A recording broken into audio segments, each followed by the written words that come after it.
Hello, I'm David Crabtree. On this special edition of State Lines, we're going to talk with Governor Roy Cooper as he wraps up his 8th year as governor of North Carolina.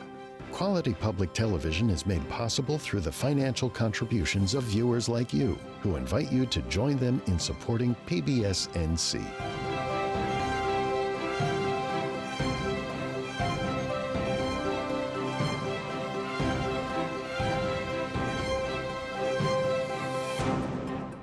Governor Cooper, thanks for joining us. Happy holidays to you. It is hard for me to believe, as a citizen of this state and as a journalist, that you are wrapping up 8 years in this office. Where did the time go? Went by so fast. I think that's the biggest surprise so far, is how fast those 8 years went. Well, there's a lot I want to cover in a short amount of time, but I feel like we have to start with where we are post Helene and what's happening in the western part of the state. I was just there recently. Of course, there is some progression of recovery, but the scars are very, very deep. Helene is the deadliest and most devastating storm ever to hit North Carolina by far. We lost 103 souls. The economics of this looks as if it's close to $54 billion in damage. And when you compare that to Hurricane Florence, the second largest storm in North Carolina in 2018, that was $17 billion. So 3 times the amount.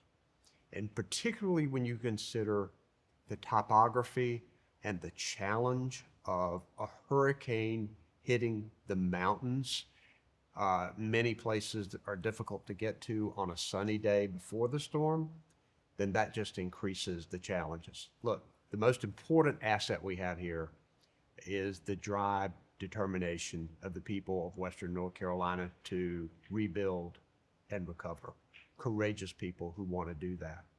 But the second thing is that all of North Carolina and many parts of the country, people have embraced us.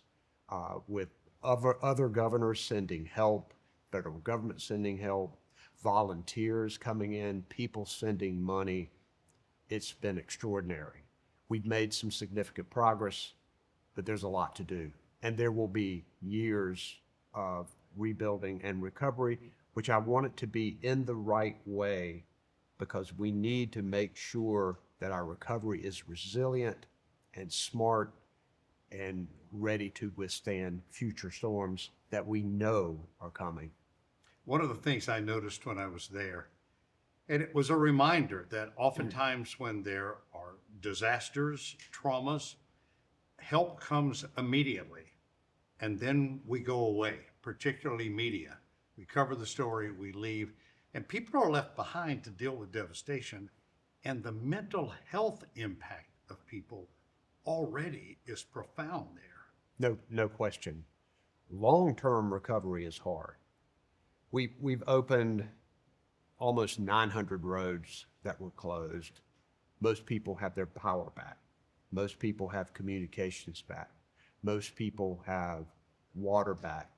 We have thousands of people in temporary housing in hotels, Airbnbs, shelters, and other places. Schools are back in session. Many of our businesses in Western North Carolina are back open, and I would tell the people of North Carolina, please go and invest in these places because they need our help now more than ever. But the long-term challenge of rebuilding the roads, the bridges, the public buildings, the housing, and understanding that many of these are in areas that are very vulnerable, that's a multi-billion-dollar challenge that we need to do as quickly as possible, but we need to make sure that we do it in the right way. And we're going to need significant federal and state government help because the people of Western North Carolina simply don't have the resources to do it by themselves. Now, I'm thinking back over your 8 years. When you mentioned Florence, there was also Matthew. There have been other storms. But you came into office fairly quickly with the storm of HB2, then a storm of COVID, while all are trying to do the work you wanted to do for education, for industrial development, for economic development.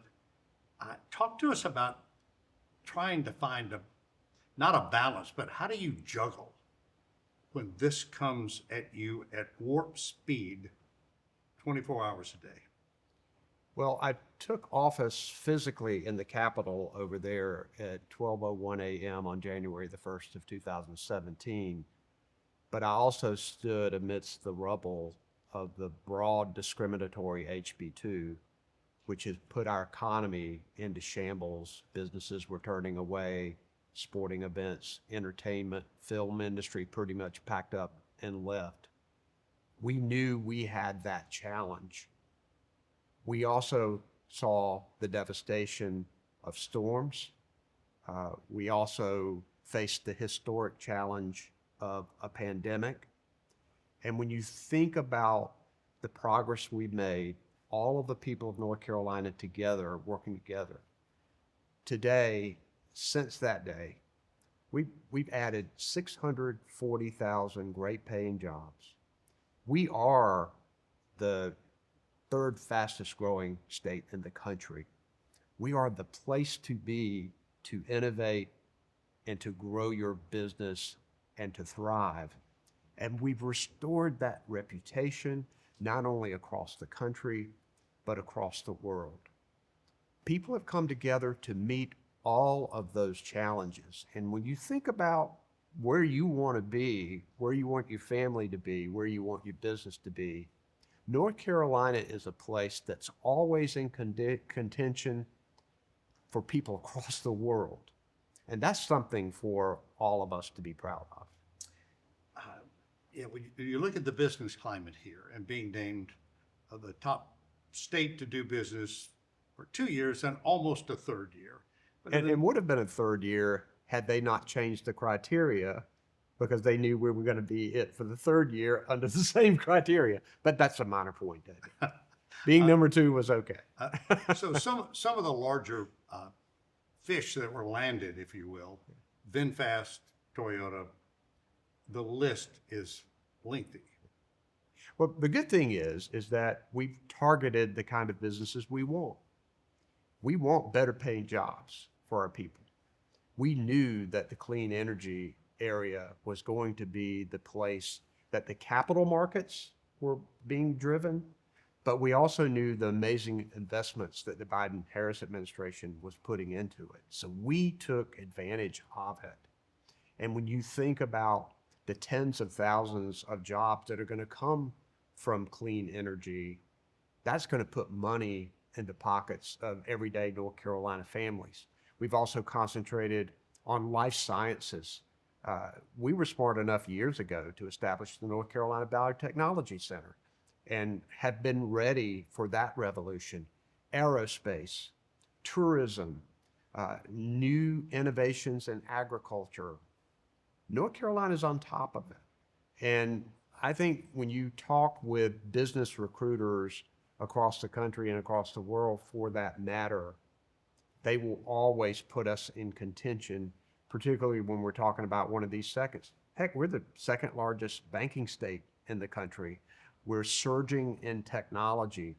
There's so many good things that are happening here. Our challenge is to meet the demands of an ever-growing state where people want to come, to make sure we're investing in our workforce, investing in our people, investing in their healthcare, investing in our infrastructure.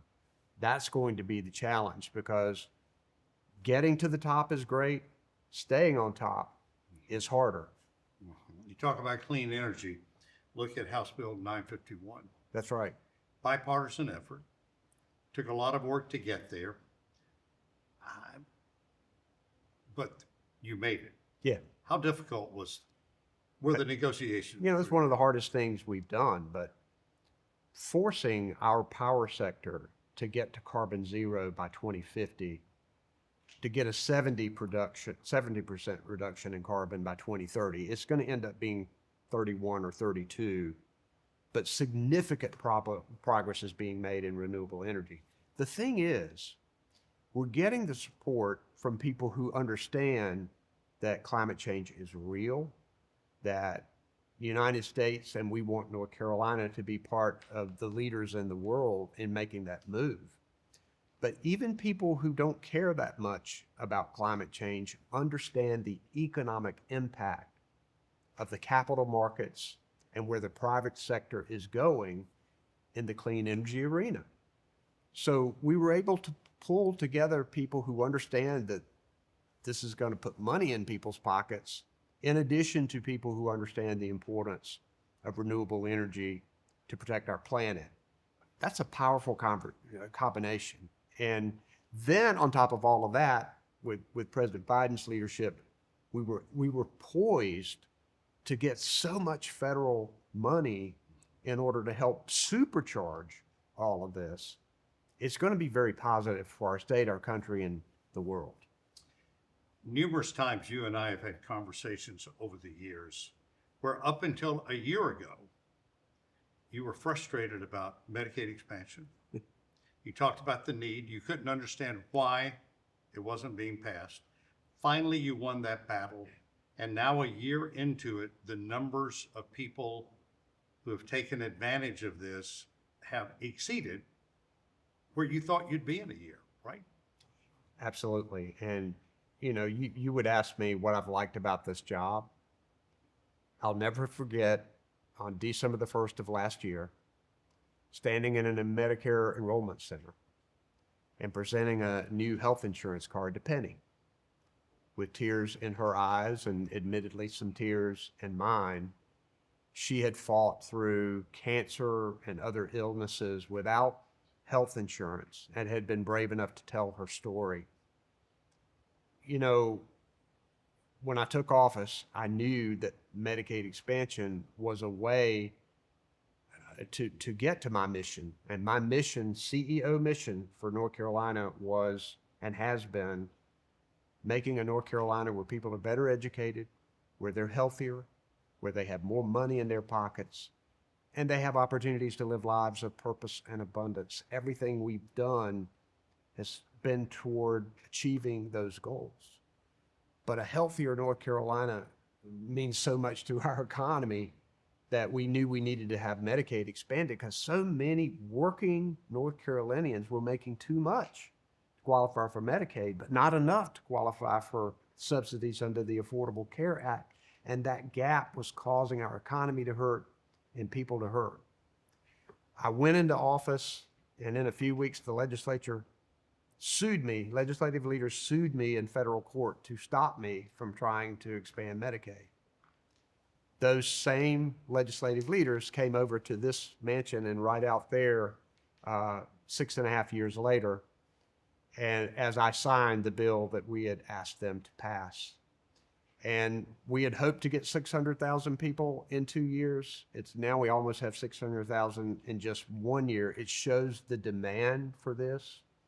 It shows how we can find consensus when we pull together coalitions of people that you wouldn't think would be on the same side. Healthcare advocates, tough on crime Republican sheriffs were up here because they had so many people in their jail that they knew needed health care and not handcuffs, that their deputies were having to deal with sitting in emergency rooms with them. They said, we need Medicaid expansion. Rural Republican county commissioners were seeing their hospitals close because they had uncompensated care for so many of their patients. And rural North Carolina has benefited more than any areas of the state from Medicaid expansion. And we did it without additional state tax dollars. And it's going to be great for our economy. It means you can never, ever give up on things you know are right, because this was blocked because of politics, because it was part of Obamacare, and people didn't want to do it. And 10 states in the United States still haven't done it. But we've gotten a lot of people from those states to ask us what our blueprint has been and how we did it. And that is the way you do it. You put together coalitions of people that you wouldn't necessarily think would normally be together to do something that's good for the state. It's a great example of how difficult governing is. For sure. So 6.5 years, was there a specific tipping point that led the opposition to not give in, but to say, okay, it's time, let's do this? You know, I think at some point that, I would let Republican leaders speak for themselves, but we had numerous conversations about this. One of the excuses was, what if this all gets pulled away from us? What if the federal money gets pulled away from us and we're stuck with this? Well, number one, it's a good thing to be doing anyway. I never thought that this was going to be taken away, and I don't think it will be now. But I think there was a realization among Republican leaders that this wasn't going to go away. It was something the public was demanding. We were turning down, David, $521 million a month in tax money that we had already paid to Washington that was going to other states. And I think there was a realization that the economics of this don't make sense. I think the chances of this going away are pretty low. We need to just go ahead and do this. Now, it was still tough to get because I think they wanted something else out of it. And there's some things that we did in the healthcare arena that they wanted to do that helped us achieve consensus. But we got there. That's what counts. It's good for North Carolina. I think it's going to be the working families bill of the decade, Medicaid expansion in North Carolina. Here we are. We're actually taping this interview on the 12th of December. It will air in a couple of weeks. I think it's incumbent upon us to just talk about some of your final legislative battles. And yesterday was one of them. Yeah. What do you think was accomplished yesterday? Well, first, I think we put the need for disaster assistance in Western North Carolina front and center.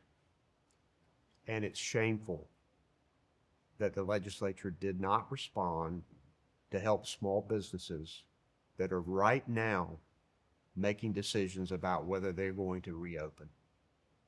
We had a grant program that we used during the pandemic to help small businesses. So it was down to the fine science. It simply needed to be funded.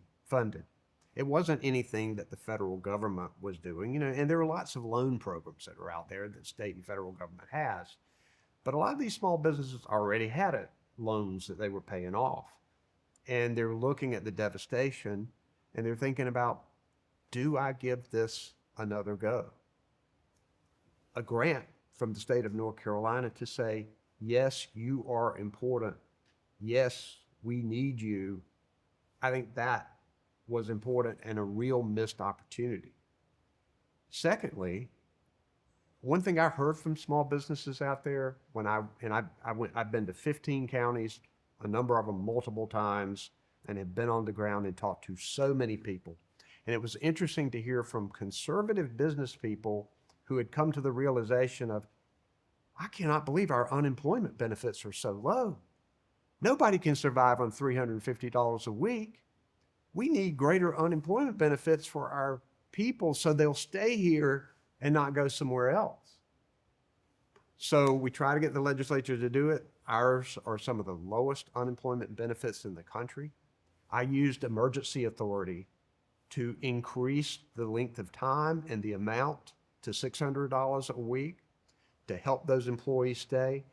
Part of this bill yesterday that they overrode took away the authority of the governor into the future to use that emergency authority. And when new Governor Stein in March is faced with needing to extend unemployment benefits because we know that this state of emergency is going to last on throughout the year, he won't be able to do it. So they took that authority away, which will hurt Western North Carolina did not send money to the businesses, and instead they called it a disaster relief bill. They just simply moved some money around in Raleigh, and they used it for a massive power grab instead. That's shameful. And I thought that there would be enough Republicans, particularly from Western North Carolina, who would have the gumption to say, no. Unfortunately, it didn't happen. And, I want to emphasize too, is important because that gets a lot of coverage, conflicts gets a lot of coverage. But I work with them on so many things: economic development, clean energy, making sure that we were attracting good jobs, community colleges, infrastructure, high-speed internet. We work together on so many things. But we have butted heads on, you got to stand up for your core values. They haven't done enough for our public schools. They haven't done enough yet for this disaster in Western North Carolina. There's a lot of work for the new governor to do.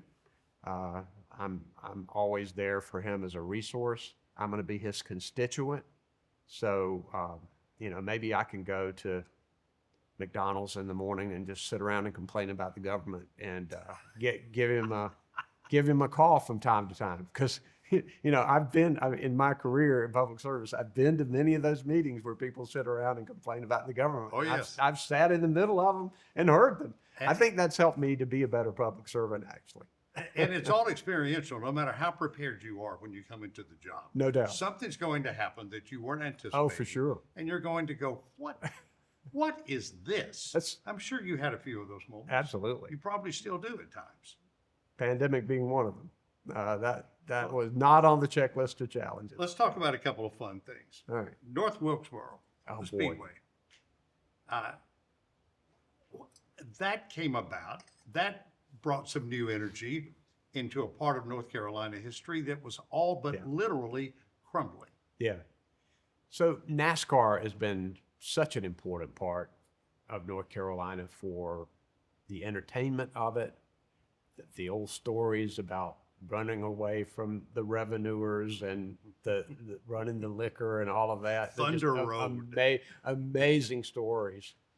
But, Rockingham Speedway, North Wilkesboro are places where NASCAR used to run. They were thriving economic areas in rural parts of our state. And when I was out amongst people and campaigning, even for Attorney General, I would stop by Wilkesboro, and often we'd visit out there because the people never lost hope of wanting to bring it back. And after the pandemic came and the recovery money started coming in, we got to thinking, so what better way than to invest in these rural areas, help bring back these speedways and help our economy recover? We put a bunch of it in our first proposed budget to the General Assembly. They didn't bite. But we kept coming back and we said, this is a way to do it. Finally, the General Assembly said, this is a good idea. People in the business got it. We were able, amazingly, and to see North Wilkesboro come back to life. Yes, there was a lot of hard work done, but people in the community came and cut grass and pulled up weeds and painted things and were very much involved in the revival. And to see the All-Star race, the NASCAR All-Star race, come back to North Wilkesboro and seeing the joy on people's faces, I walked out and I had people come up to me with tears in their eyes. My grandfather used to take me here. This is just so meaningful. And I saw the capitalism at work as we were driving up on the day of the race. And there was a front yard that says parking $10. And as we got closer to the Speedway, parking $25.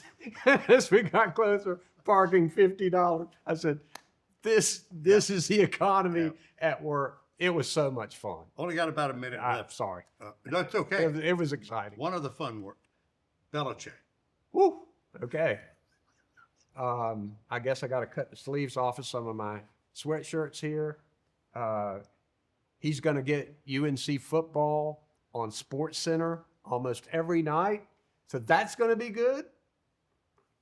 I think there's some obvious risks, but But you still We'll have to see how it goes. you still know? say go Heels. Absolutely. Go Heels. Always. That's right. Governor Roy Cooper, finishing your second term as governor of this state, no matter what the politics of anyone, when you serve in this capacity, it is true public service.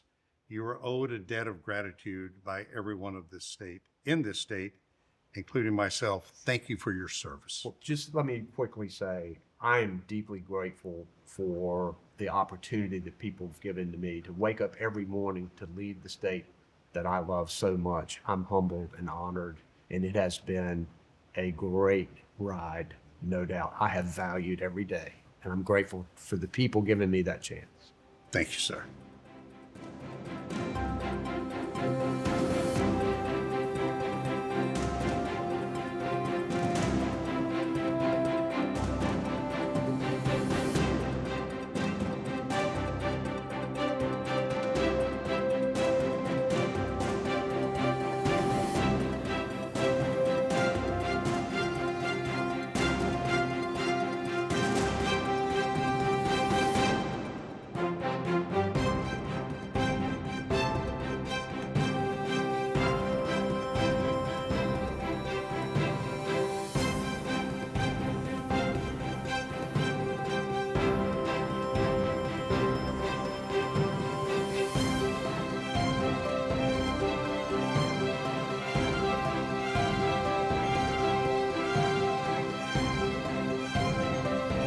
Quality public television is made possible through the financial contributions of viewers like you, who invite you to join them in supporting PBS NC.